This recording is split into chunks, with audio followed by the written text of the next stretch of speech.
Hello மக்களே! Welcome back to our channel. நான் உங்க திருச்சி பையன். நான் உங்க மதுரை பொண்ணு. டெய்லி சினிமா நியூஸ்க்கு வாங்க வீடியோக்குள்ள போலாம்.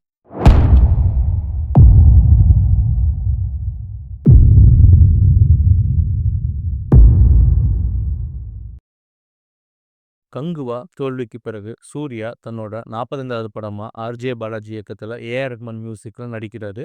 ஏற்கனவே போஸ்டர் ரிலீஸ் ஆகியிருந்துச்சு. இப்ப படக்குழு கோயம்புத்தூர் மாசாணியம்மன் கோவில்ல படத்தோட பூஜையை நடத்தியிருக்காங்க. அஜித் நடிக்கும் குட் பேட் அக்லி படத்தோட அப்டேட்ட ஜிவி பிரகாஷ் கொடுத்திருக்காரு. தேவி ஸ்ரீ பிரசாத்துக்கு பதிலா படத்துல இணைந்திருக்க ஜிவி பிரகாஷ் ட்விட்டர்ல குட் பேட் அக்லி படத்தோட பிஜிஎம் பற்றி ரசிகர்கள் கேட்ட கேள்விக்கு கேரியர் பெஸ்ட் ஆன் வே அப்படின்னு மாசா பதில் சொல்லியிருக்காரு. ஜெயிலர் படத்தோட வெற்றிக்கு பிறகு பார்ட் 2 எப்போ வருதுன்னு ரசிகர்கள் எல்லாரும் ஆவலா எதிர்பார்த்து காத்துக்கிட்டு இருந்தாங்க. ரஜினி சார் பிறந்தநாளை முன்னிட்டு அதற்கான அறிவிப்பு வெளியாகும்னு நம்பகமான தகவல் கிடைச்சிருக்கு. மகாராஜா திரைப்படம் இந்தியாவுல 100 கோடி வசூலை தந்து விஜய் சேதுபதிக்கு நல்ல ஒரு வெற்றியை கொடுத்துச்சு.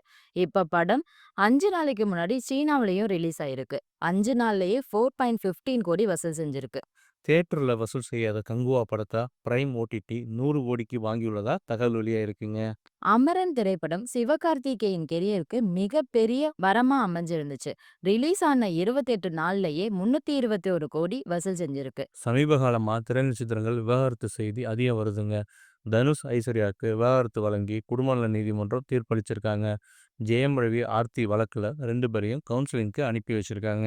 நடிகை கீர்த்தி சுரேஷ் அவங்க நீண்ட நாள் காதலரை கல்யாணம் பண்ண போறாங்க அப்படின்ற நியூஸ் வந்துட்டே இருந்துச்சு.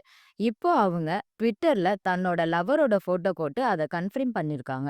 47 வயசுல பாகுபலி நடிகர் திருமணம் பண்ணியிருக்காருங்க. எம் குமாரன் சந்தா மகாலட்சுமி, போக்கிரி, பில்லா படங்கள் நடித்த வில்லன் மற்றும் குணச்சித்திர நடிகர் சுப்பாராஜு பாகுபலி படத்தில் அனுஷ்காவுக்கு மாமா கேரக்டர் பண்ணியிருப்பாருங்க. அவர் இப்போ தன்னோட 47வது வயதில் திருமணம் செஞ்சிருக்காரு. இது போல சினிமா நியூஸ்க்கு எங்களோட சேனலை தொடர்ந்து இணைந்திருங்க. இந்த வீடியோ பிடிச்சிருந்தா லைக் பண்ணுங்கள், கமெண்ட் பண்ணுங்கள், ஷேர் பண்ணுங்கள். மறக்காமல் எங்களுடைய சேனலை சப்ஸ்கிரைப் பண்ணிடுங்க. பக்கத்தில் இருக்க பெல் ஐக்கானை கிளிக் பண்ணிவிடுங்க. நன்றி, வணக்கம்.